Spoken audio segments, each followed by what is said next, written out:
আসসালামু আলাইকুম। আশা করি প্রিয় শিক্ষার্থীরা সকলেই অনেক অনেক ভালো আছো এবং এই ক্লাসে আজকে আমরা দেখার চেষ্টা করব পার্শিয়াল ডিফারেনশিয়াল ইকুয়েশনের চ্যাপ্টার 1 এক্সাম্পল 7। অ্যান্ড এক্সাম্পল 7টা আমরা খুব সুন্দর এবং সহজভাবে সমাধান করে ফেলবো। আজকের এক্সাম্পলে বলতেছে কি যে এক্স ওয়াই তলের উপর কেন্দ্র এবং পুরো একক বিশিষ্ট ব্যাসার্ধ বিশিষ্ট গোলক শ্রেণীর আংশিক অন্তরক সমীকরণ নির্ণয় করো। পার্শিয়াল ডিফারেনশিয়াল ইকুয়েশনটা আমাদের নির্ণয় করতে হবে।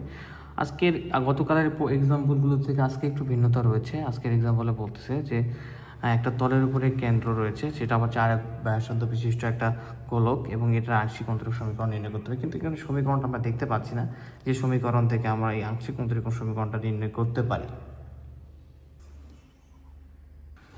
ওকে, প্রথমত আমরা একটা সমাধানে যাওয়ার চেষ্টা করি। সমাধানটা কীভাবে হতে পারে দেখি।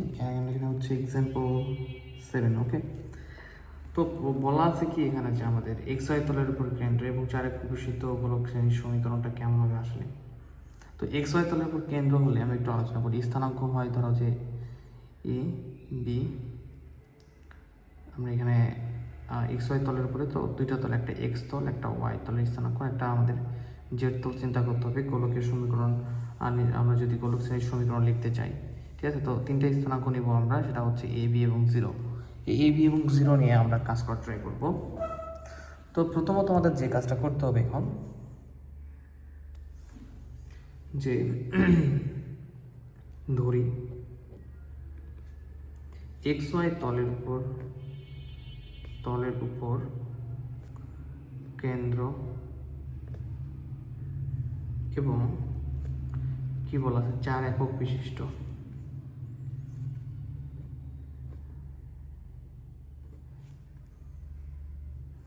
কি রয়েছে ব্যাসার্ধ বিশিষ্ট গোলক শ্রেণীর আংশিক অন্তরক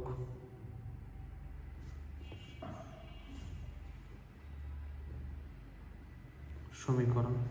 আংশিক অন্তরক সমীকরণটা কীরকম হবে গোলক শ্রেণীর ক্ষেত্রে? দেখো, আদর্শ সিস্টেমটা হচ্ছে এরকম যে X minus A whole square plus হচ্ছে Y minus B whole square plus হচ্ছে Z minus zero whole square equal হচ্ছে এখানে ব্যাসার্ধ কত 4 একক, তার মানে হচ্ছে 4 স্কোয়ার। মানে সমীকরণটা কেমন গোলক শ্রেণীর, যে এক্স ওয়াই তলের উপরে কেন্দ্র এক্স এ বি জি, স্থানাঙ্ক হচ্ছে এ বি এবং জিরো। আমাদের স্থানাঙ্ক নিতে হবে এক্স ওয়াই জেড সহকারে গোলক শ্রেণীর আংশিক গোলক শ্রেণীর সমীকরণ, আংশিক অন্তরক সমীকরণ না, গোলক শ্রেণীর সমীকরণটা আমরা এখন নির্ণয় করবো। তো গোলক শ্রেণীর সমীকরণটা হচ্ছে কেমন, x minus x Y A প্রথম স্থানাঙ্ক, ওয়াই মাইনাস বি দ্বিতীয় স্থানাঙ্ক, জেড মাইনাস জিরো তৃতীয় স্থানাঙ্কের উপরে দিয়ে স্কোয়ার করে দেবে এবং যে ব্যাসার্ধ রয়েছে সেই ব্যাসার্ধের উপরে স্কোয়ার করতে হবে। তাহলে এখানে কি আসবে, X minus A whole square plus Y minus B whole square plus Z minus zero মানে জেড স্কোয়ার ইকুয়াল 4 স্কোয়ার 16। এটা 1 নম্বর সমীকরণ দিলাম। এই 1 নম্বরকে এখন আমাদেরকে এটা করতে হবে এক্স ও আগের মতো এক্স ও ওয়াই এর সাপেক্ষে আংশিক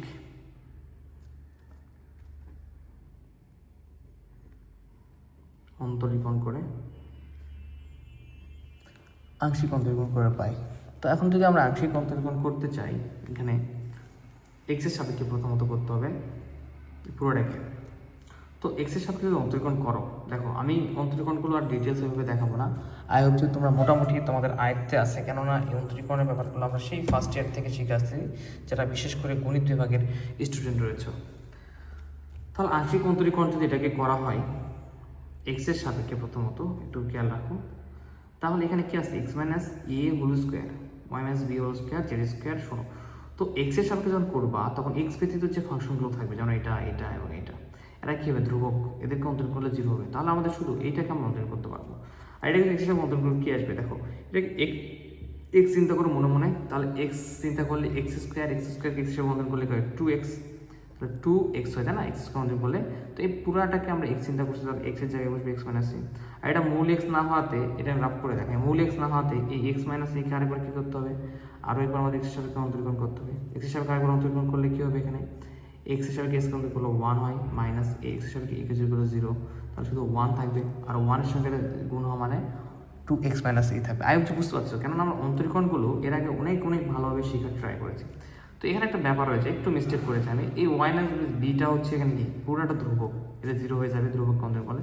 আর জেড স্কোয়ারটা হচ্ছে কি সে এক্স ওয়াই এর একটা ফাংশন, আমরা কিন্তু শিখেছিলাম প্রথম ক্লাস 2 থেকে যে জেডটা হচ্ছে এক্স ওয়াই এর একটা ফাংশন, ধ্রুবক ফাংশনের ক্ষেত্রে আমরা দেখেছিলাম তখন। তো যাই হোক, তাহলে এটা এই জেডকেও আমরা এক্স হোক ওয়াই হোক এর সাপেক্ষে অন্তরীকরণ করতে পারবো। তাহলে জেড স্কোয়ারকে যদি অন্তরীকরণ করা হয় এক্স এর সাপেক্ষে, তাহলে এখান থেকে আমরা যে ন্যাচারাল যে সূত্রটা প্রয়োগ করি যে এক্স স্কোয়ারকে অন্তর করলে 2x, তাহলে জেড স্কোয়ারকে অন্তর করলে 2z হবে।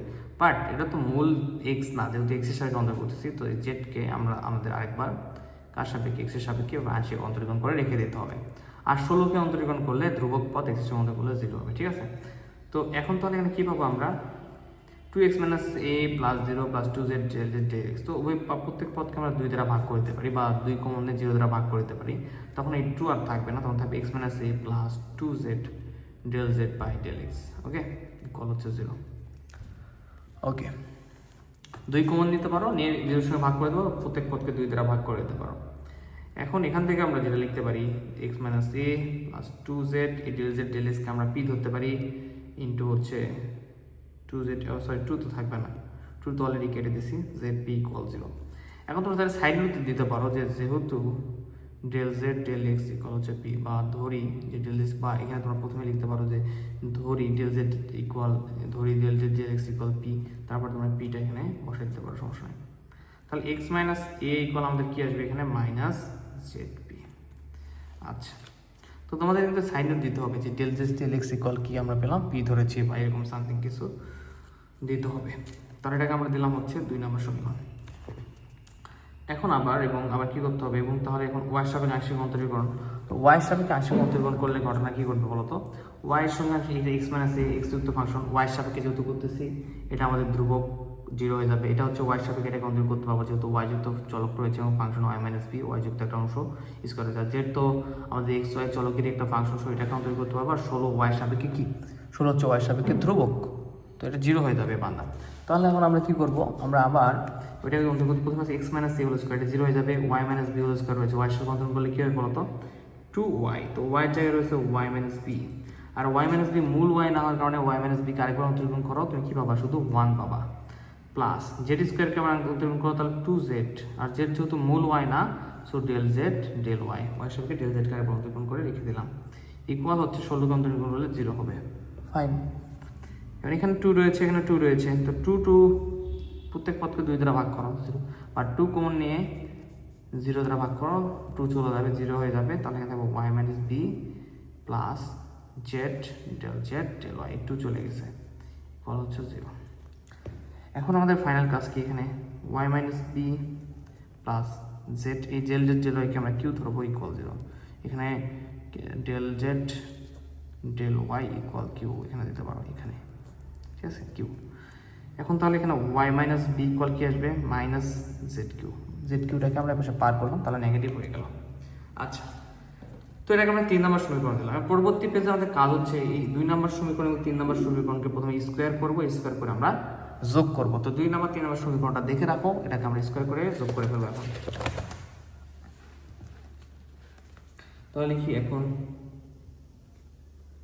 2 স্কোয়ার প্লাস 3 স্কোয়ার, তো 2 এর বাম পাশে ছিল হচ্ছে x - a, সেটা স্কোয়ার দিলাম, প্লাস 3 এর বাম পাশে কি ছিল বলো, বাম পাশেগুলো আগে আমরা কি করব স্কোয়ার করে যোগ করতেছি, y - স্কোয়ার, তোমরা সকলে এগুলো ব্যাপারগুলো বুঝো। এরপরে ছিল এখানে হচ্ছে 2 এর ডান পাশে zp স্কোয়ার, প্লাস হচ্ছে 3 এর ডান পাশে ছিল -zq, এটার উপর স্কোয়ার দিয়ে দিলাম। এখন এর দ্বারা আসবে কত আমাদের z স্কোয়ার, p এর উপর স্কোয়ার দিলে p স্কোয়ার, প্লাস z এর উপর স্কোয়ার মানে z স্কোয়ার, q এর স্কোয়ার মানে q স্কোয়ার। এটা কি ইকুয়াল আসলে আমাদের, যে হচ্ছে x - a whole square plus y - b whole square equal হচ্ছে আমাদের এই লাইনটা আসলো, রাইট। তো এখন আমরা কি করব, প্রত্যেকটা পাশে প্রতিভূমি পাশে আমরা z স্কোয়ার দ্বারা যোগ করে দেব, plus z square plus z square. এখন যে কাজটা করতে হবে আমাদের, এটা একদম দেখো বইয়ের যে প্রথম সমীকরণটা আমরা বের করেছিলাম 1 নম্বর সমীকরণ, সে একদম 1 নম্বর সমীকরণের মতো না, হ্যাঁ 1 নম্বর সমীকরণ। এটা ইকুয়াল তাহলে কি লেখা যাবে 16 লেখা যাবে। তাহলে এই এতটুকু ইকুয়াল আমরা কি লিখতে পারবো, এখন 16 লিখতে পারবো বা 16 লিখতে পারবো। 16 ইকুয়াল হচ্ছে এখান থেকে আমরা z স্কোয়ার কমন নিতে পারি, z স্কোয়ার সমান p square plus q square plus Z square. Okay, তাহলে এখানে আমাদের কী দাঁড়াবে?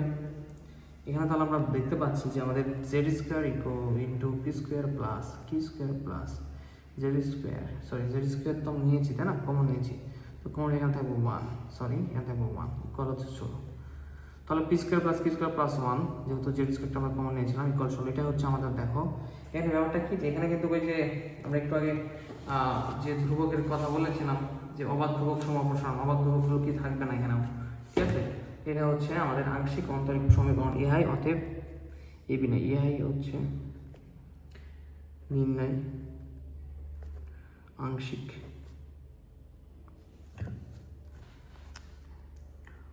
অন্তরক সমীকরণ। তো ব্যাপারটা কি, যে আমরা শিখলাম যে যদি কোনো তলের উপর কেন্দ্র এবং ব্যাসার্ধ থাকে, গোলক শ্রেণীর যে আংশিক অন্তরক সমীকরণ নির্ণয় করতে পারে, সেটা আমরা এইভাবে নির্ণয় করবো।